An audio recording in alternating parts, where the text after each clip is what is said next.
അപ്പം നമ്മുടെ ബർത്ത്ഡേ വ്ളോഗിലേക്ക് എല്ലാവർക്കും സ്വാഗതം. അങ്ങനെ നമ്മുടെ മോന് ഒരു വയസ്സ് തികയാണ്.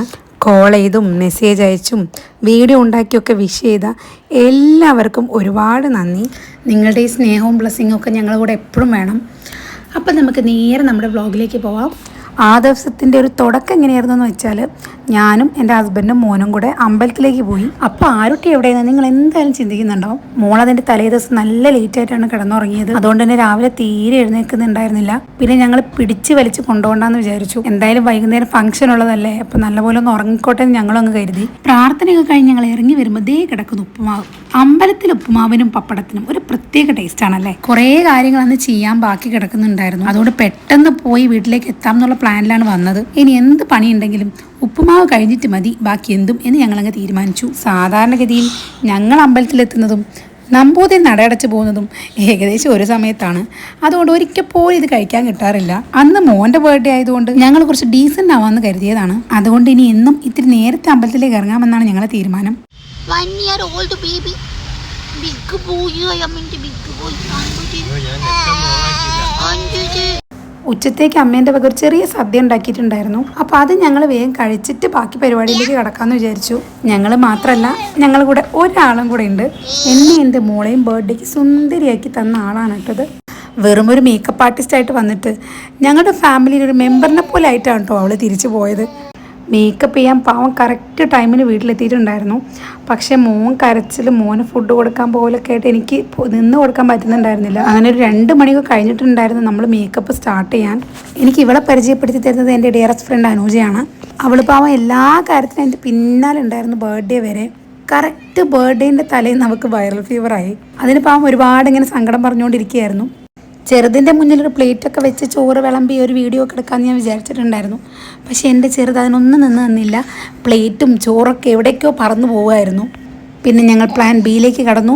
അവൻ എൻ്റെ മടിയിൽ വെച്ച് ഞാൻ ഫുഡ് കൊടുത്തു. അങ്ങനെ 2 മണിയാകുമ്പോഴത്തേക്കും ചെറുതിന് ഭക്ഷണമൊക്കെ കൊടുത്തു, പാലൊക്കെ കൊടുത്ത് ഞാനൊന്ന് ഉറക്കി. 2 മണിക്ക് ശേഷമുള്ള ഡ്യൂട്ടി എൻ്റെ വീണ്ടതാണ്. അതാദ്യമേ ഞങ്ങൾ പറഞ്ഞ് സെറ്റാക്കി വെച്ചതായിരുന്നു.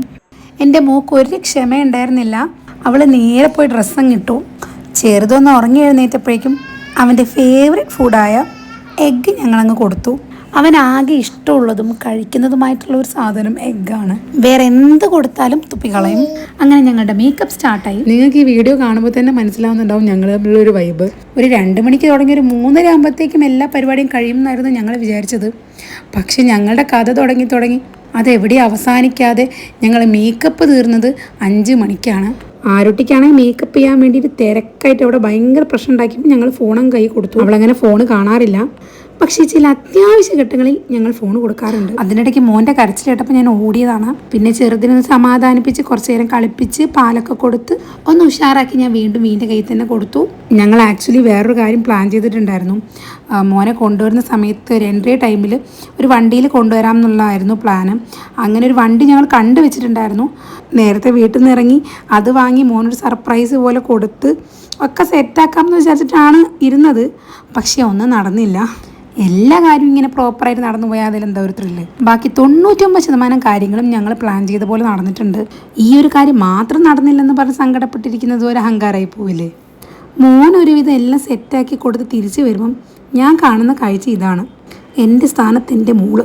അവൾക്ക് എന്താണെന്നറിയില്ല, കുറച്ച് കാലമായിട്ട് ഈ മേക്കപ്പിനോട് ഭയങ്കര ഇഷ്ടമാണ്. പക്ഷെ ഇത് കേൾക്കുമ്പോൾ ആൾക്കാർ പറയുന്നത് അമ്മയെ കണ്ടാണല്ലോ കുട്ടി പഠിക്കുന്നത് എന്നാണ്. എന്തായാലും കൊല്ലാനും കക്കാനൊന്നും അല്ലല്ലോ, മേക്കപ്പ് അല്ലേ. അതുകൊണ്ട് നമുക്ക് അങ്ങനെ സമാധാനിക്കാം. ഇതാണ് കേട്ടോ നമ്മുടെ ചെക്കൻ്റെ ഡ്രസ്സ്. ഒരു 4-5 ഡ്രസ്സോളം ഞാൻ എൻ്റെ കയ്യിൽ കരുതിയിട്ടുണ്ട്. ഏതാണോ സ്യൂട്ടാവുന്നത് അത് ഇടാം എന്നുള്ള പ്ലാനിലാണ് വാങ്ങി വെച്ചത്. ലാസ്റ്റ് നമ്മൾ ഇതിൽ തന്നെ ഫിക്സ് ചെയ്തതുകൊണ്ട് ബാക്കിയെല്ലാം ഞാൻ റിട്ടേൺ അടിച്ചു.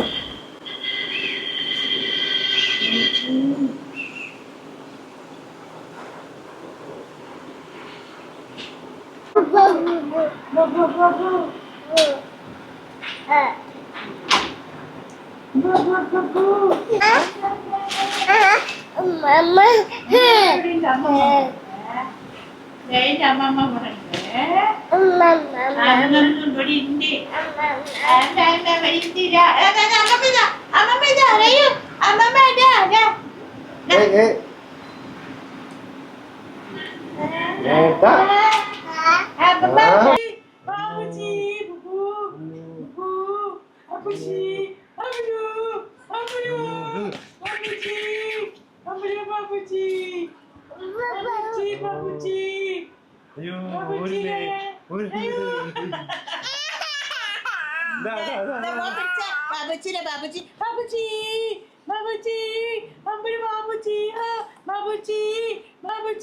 ഇവിടുന്ന് പോകുമ്പോഴേ കോട്ടും സൂട്ടൊക്കെ ഇട്ട് പോയി കഴിഞ്ഞാൽ അവൻ തീരെ നിൽക്കില്ലായിരുന്നു എന്ന് എനിക്കറിയായിരുന്നു.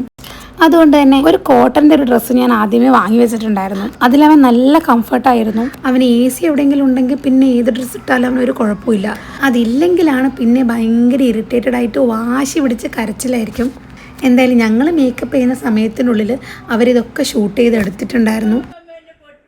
ഞാനിതൊക്കെ ഈ ഫോട്ടോഗ്രാഫേഴ്സ് വീഡിയോ അയച്ചെന്നപ്പോട്ടോ കാണുന്നത്. ഞാനിതൊന്നും അറിഞ്ഞിട്ടില്ലായിരുന്നു. കാരണം ലാസ്റ്റുള്ള ഒരു 1 ഹവറാണ് നമ്മൾ ധൃതി പിടിച്ച് മാറ്റാൻ തുടങ്ങിയത്. പിന്നെ സാരിയോ വലിയ അങ്ങനത്തെ ഹെവി ഡ്രസ്സൊന്നും അല്ലാത്തതുകൊണ്ട് അതൊക്കെ നമുക്ക് ഈസി ആയിരുന്നു. പിന്നെ അതിൻ്റെ ഇടയ്ക്ക് മോനെ കാണാനായിട്ട് ഓരോരുത്തർ വരുന്നുണ്ടായിരുന്നു. പിന്നെ ഓരോരുത്തർ ഗിഫ്റ്റുമായിട്ട് വന്നിട്ടുണ്ടായിരുന്നു. അങ്ങനെ ഓരോരോ കാര്യങ്ങളാകുമ്പോൾ നമ്മളെ ടൈം പോകുന്നത് നമ്മൾ അറിയില്ലല്ലോ. ഞങ്ങളെല്ലാവരോടും പറഞ്ഞൊരു ടൈം എന്ന് പറയുന്നത് ഒരു 6-6:30 ആയിരുന്നു. ഞങ്ങളിവിടുന്ന് ഒരു 5 മണിക്ക് ഇറങ്ങണം എന്ന് വിചാരിച്ചിട്ടുണ്ടായിരുന്നു. പക്ഷെ ഒരു വഴിക്ക് നടന്നിട്ടില്ല. പിന്നെ ഈ ഫോട്ടോഗ്രാഫേഴ്സും വെയിറ്റ് ചെയ്യായിരുന്നു ഇങ്ങനെ മാറ്റിക്കഴിഞ്ഞിട്ടുള്ള കുറച്ച് ഫോട്ടോസും വീഡിയോസൊക്കെ എടുക്കാൻ വേണ്ടിയിട്ട്. അപ്പോൾ അതെല്ലാം കൂടെ ആയപ്പോൾ ഞങ്ങൾ ഇറങ്ങിയപ്പോൾ ഒരു 5:30 ആയി. പിന്നെ ഞങ്ങൾ വണ്ടി കത്തിച്ച് വിട്ടു. ഷാർപ്പ് 6 o'clock നമ്മളവിടെ എത്തുന്നത്. അയ്യോ അത് പറയാൻ വിട്ടു. ഇത് എങ്ങോട്ടാണ് പോകുന്നത് നിങ്ങൾക്ക് അറിയില്ലല്ലോ. ആക്ച്വലി ഇതൊരു ഹാളിൽ വെച്ചായിരുന്നു പരിപാടി. സാധാരണ എന്തെങ്കിലും ഫംഗ്ഷൻ വന്നാൽ ഇവൻ്റെ പാലുകൂടിയൊക്കെ ഞങ്ങൾ നടത്തിയത് നമ്മളെ ഫ്ലാറ്റിൽ തന്നെ ഹാളിൽ വെച്ചിട്ടാണ്. പക്ഷേ ഇപ്രാവശ്യം കുറച്ച് ആളുകൾ അധികം ആയതുകൊണ്ട് നമ്മൾ പുറത്തുനിന്ന് ഒരു ഹാൾ എടുക്കുകയായിരുന്നു. അങ്ങനെ ഞങ്ങളുടെ ഫൈനൽ ടച്ചപ്പ് ആയിരുന്നു. ആസ് എ പേഴ്സൺ ഈ വ്യക്തി എങ്ങനെയാണെന്ന് ഞാൻ പറഞ്ഞു തന്നു. ഇനി ഒരു മേക്കപ്പ് ആർട്ടിസ്റ്റ് എന്നുള്ള നിലയിൽ നോക്കുകയാണെങ്കിൽ 10ൽ 10 മാർക്ക് നമുക്ക് കൊടുക്കാം. അത് പറയാനുള്ള മെയിൻ കാരണം എന്താണെന്ന് വെച്ചാൽ ഒരാൾ പോലും കുറ്റം പറഞ്ഞില്ല. സാധാരണഗതിയിൽ എവിടെയെങ്കിലും ഒരു മേക്കപ്പ് ഇട്ട് പോയി കഴിഞ്ഞാൽ അപ്പം ചോദ്യം വരും, പൊട്ടിയിട്ടിട്ടുണ്ടല്ലേ. ഇപ്രാവശ്യം അങ്ങനെ ഒരു ചോദ്യം ഞാൻ കേട്ടതേയില്ല. ഇനി പറയുന്നവരൊക്കെ നന്നായി പോയതാണോ അതും അറിയില്ല. എന്തായാലും എനിക്ക് എൻ്റെ മേക്കപ്പ് ഇഷ്ടപ്പെട്ടു. അങ്ങനെ ഡ്രസ്സൊക്കെ മാറ്റിക്കഴിഞ്ഞപ്പോൾ ഫോട്ടോ എടുക്കാൻ വിളിച്ചു. അപ്പോഴേക്ക് എൻ്റെ മോളുടെ മൂടൊക്കെ മാറി വൻ ദേഷ്യത്തിലായിരുന്നു. അവളുടെ ഫേസിലൊന്നും ഇട്ട് കൊടുത്തില്ല, ലിപ്സ്റ്റിക് ഇട്ട് കൊടുത്തില്ല എന്ന് പറഞ്ഞ് ഞാൻ നേരത്തെ ഇരുന്ന അതേ ചെയറിൽ പോയിരുന്നു. അപ്പോൾ ഫോട്ടോഗ്രാഫേഴ്സ് പറഞ്ഞു നമുക്ക് അവളുടെ ഫോട്ടോ താഴ്ത്തുനിന്ന് എടുക്കാം, തൽക്കാലം നിങ്ങളെ 3 ആളുടെ ഫോട്ടോസും വീഡിയോസും എടുക്കാമെന്ന്. അങ്ങനെ ഉത്ഭവിച്ച ഒരു വീഡിയോ ആണിത്.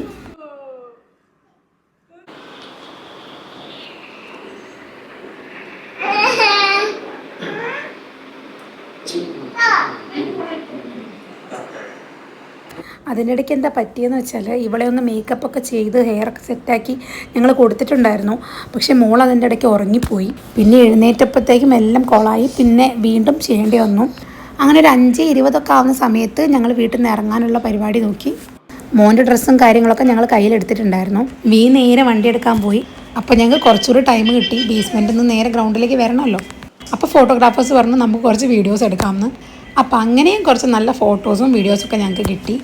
സാധാരണഗതിയിൽ ഞാൻ എന്തൊക്കെ ചെയ്താലും എന്തെങ്കിലും ഒരു പോരായ്മ എനിക്ക് തന്നെ ഫീൽ ചെയ്യാറുണ്ടായിരുന്നു. പക്ഷേ ഇപ്രാവശ്യം എനിക്ക് എല്ലാം കൊണ്ടും ഞാൻ നല്ല കംഫർട്ടായിരുന്നു. ഈ ഡ്രസ്സിലായാലും മേക്കപ്പിലായാലും ഹെയറിൻ്റെ കാര്യമാണെങ്കിലും എല്ലാം കൊണ്ടും എനിക്ക് ഓക്കെ ആയിരുന്നു. ഇപ്രാവശ്യം എനിക്ക് ഒന്നും ഒരു ടെൻഷൻ ഉണ്ടായിരുന്നില്ല. കാരണം ഇവൻറ്റിൻ്റെ ടീമാണെങ്കിൽ ഡെക്കറേഷൻ്റെ ടീമാണെങ്കിൽ ഒന്ന് പോയി നോക്കിയിട്ട് പോലുമില്ല ഞാൻ. അവർ അത്രയും പെർഫെക്ഷനിലാണ് കാര്യങ്ങൾ ചെയ്തത്. ഇനി ഫുഡിൻ്റെ കാര്യമാണെങ്കിൽ അത് ഹാളിലുള്ള ടീം തന്നെയാണ് ചെയ്യുന്നത്. അപ്പോൾ അതും നമുക്ക് ശ്രദ്ധിക്കേണ്ട കാര്യം വന്നിട്ടില്ല. എനിക്ക് ആകെ ഉണ്ടായിരുന്നൊരു ടെൻഷൻ എന്താണെന്ന് വെച്ചാൽ എൻ്റെ മോൻ എങ്ങനെ ഇത് ഓക്കെ ആവോ, ഇത്ര ആളുകളെ കണ്ടെങ്കിൽ പേടിക്കുമോ, അതൊക്കെ ഒരു ടെൻഷൻ ഉണ്ടായിരുന്നു. പക്ഷെ അതും എനിക്ക് വലിയ ടെൻഷൻ തരാത്ത രീതിയിൽ തന്നെ മോൻ കുറേ നേരം നല്ല കുട്ടിയായിട്ട് നിന്നു. പിന്നെ ഏതൊരു ആളെയും പോലെ കുറേ നേരം നിന്ന് കഴിഞ്ഞാൽ ഒരു വെറുപ്പ് വരുമല്ലോ. അപ്പോൾ ചെറിയൊരു കരച്ചിലും ബഹളമൊക്കെ ഉണ്ടാക്കിയെങ്കിലും എന്നാലും എൻ്റെ കുട്ടി നല്ലപോലെ നിന്നിട്ടുണ്ട്. ബർത്ത്ഡേ ഫംഗ്ഷൻ തുടങ്ങിക്കഴിഞ്ഞാൽ ഞങ്ങൾക്ക് ഇങ്ങനെ ഒരു ഫോട്ടോ കിട്ടില്ല എന്നുള്ള കാര്യം ഉറപ്പാണ്. കാരണം 4 പേരും 4 വഴിക്കായിരിക്കും. ഇനി 3 പേര് ഒരുമിച്ച് നിന്നാലും എൻ്റെ മോളെ കിട്ടില്ല. അപ്പോൾ പിന്നെ ഒന്നും നോക്കാതെ മര്യാദയ്ക്ക് നിന്ന് കൊടുത്തു. അങ്ങനെ നമ്മുടെ ഹാളിലെത്തിയിരിക്കുകയാണ് ഗൈസ്. അപ്പോൾ തൽക്കാലം നമുക്ക് വീഡിയോ ഇവിടെ വെച്ച് സ്റ്റോപ്പ് ചെയ്യാം. കാരണം ഇനിയുള്ള പാർട്ട് കാണിക്കാൻ ഒരുപാടുണ്ട്. അപ്പോൾ ഞാൻ വിചാരിച്ചൊരു 2 പാർട്ടായിട്ട് നമുക്കിത് ചെയ്യാമെന്ന്. ഡാൻസും പാട്ടുമായിട്ട് നമ്മൾ അടിച്ചു പൊളിച്ച ആ വ്ളോഗ് നാളെ വരുന്നതായിരിക്കും. അപ്പോൾ തൽക്കാലത്തേക്ക് ഞാൻ വിട പറയാണ്. നാളത്തെ വീഡിയോ ആയിട്ട് വരുന്നവരേക്കും ബായ്.